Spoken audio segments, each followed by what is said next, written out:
I'll just let you guys know ahead of time. I don't have any injury updates yet. We're going to do some things full speed tomorrow and see where some of those guys are. So I probably won't know a lot of game time decisions.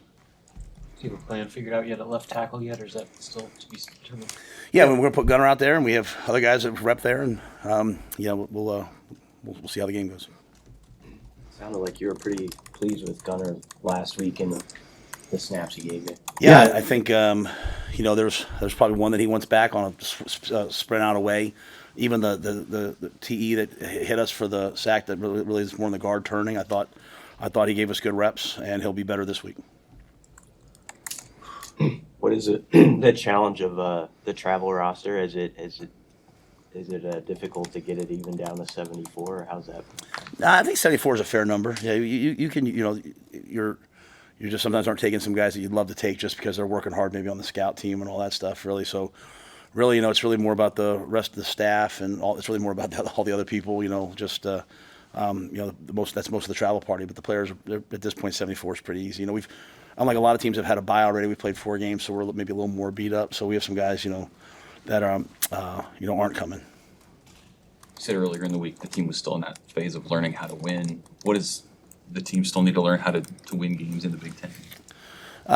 Yeah, I think it's just an ongoing process. I think for me right now, this is just about this week. Just focused on us just being really dialed in to all the different things that Purdue does. Because they've really had 2 different offenses this year, so that adds a little bit of versatility to our preparation. But what we know is Maccabee is as good a player as there is in the Big Ten. We know that Card's excellent. They really have a great O-line. I don't know who the O-line coach is, but I love the way that they play. And then defensively they have a really difficult scheme. Excellent players, getting a few players back who've been hurt. So and then special teams, they do a nice job. So it's going to be a tremendous battle, and we'll just have to try to make one more play than they make. You mentioned number 4 earlier in the week. What jumps out about Kyron Jenkins, just the way he plays? Yeah, he plays relentlessly.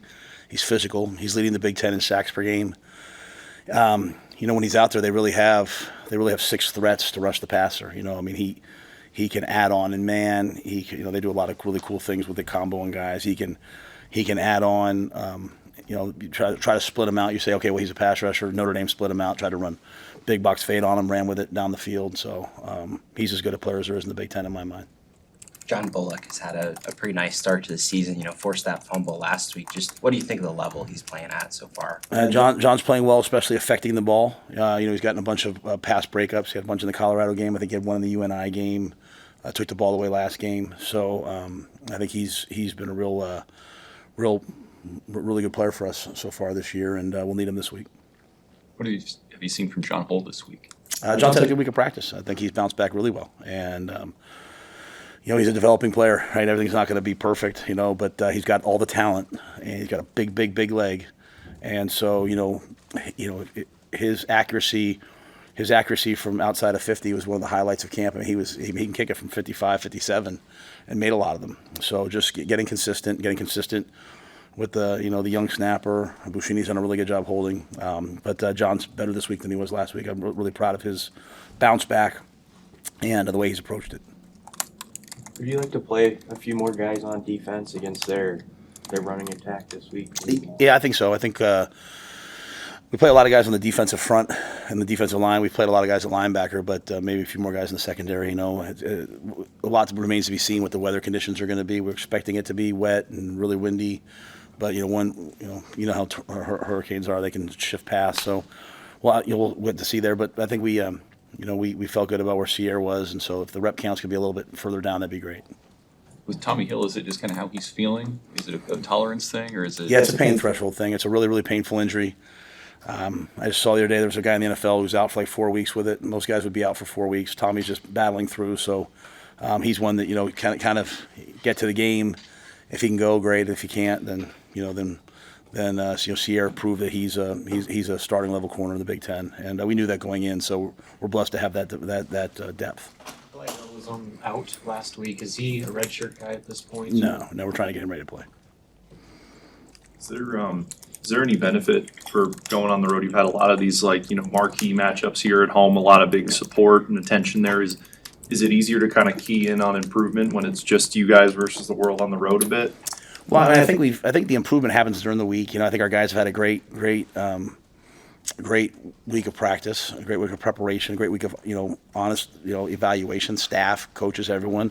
I think you learn more about yourself when you go through some adversity than when you have success, right? It's an opportunity to the great ones, they don't just bounce back, they bounce back and elevate.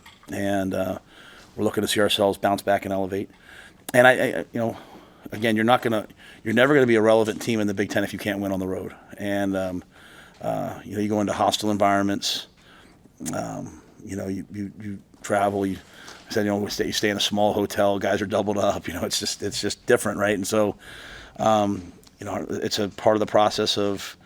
Again, I think maybe we said last week, learning to win. Maybe I should change what I'm saying. Maybe learning how to learning to play championship caliber football, learning how to win at that level, and I think part of that's going on the road and playing at the level you need to play to beat someone. So I'm pleased with the week. We'll see how we do the next 2 days leading up to the game and then the game. Last year, I think your tradition was going and seeing a movie the night before. Is that what you guys are going to do again? Yeah, we do that at home. We do that. We meet in the morning, then we meet in the evening, and then we usually get away and go see a movie. So we'll do that as well. Hey, the news around college football this week has been players opting out for the season to preserve their red shirt. I guess, have you had any discussions like that? And I guess, what's your approach to this new dynamic of roster management going forward? Yeah, that playing 4 games in redshirt, it's been there. It's been around for a while now. So, we were dealing with that way back when. I try to have honest conversations with all our players that want to have them about their careers, and try to talk to their parents, and understand that I have really 2 jobs. My job is to put the best team out there as possible. My job is also to make sure that I'm putting each player's career first, and trying to establish a culture of trust where people believe in what we're doing. So there's guys on the team that know they're redshirting, they've played 1 game, 2 games, no games. And we have other guys who, hey, coach, thanks, but I really want to play. So I think each player's a little different. All right, thanks, guys. Thank you.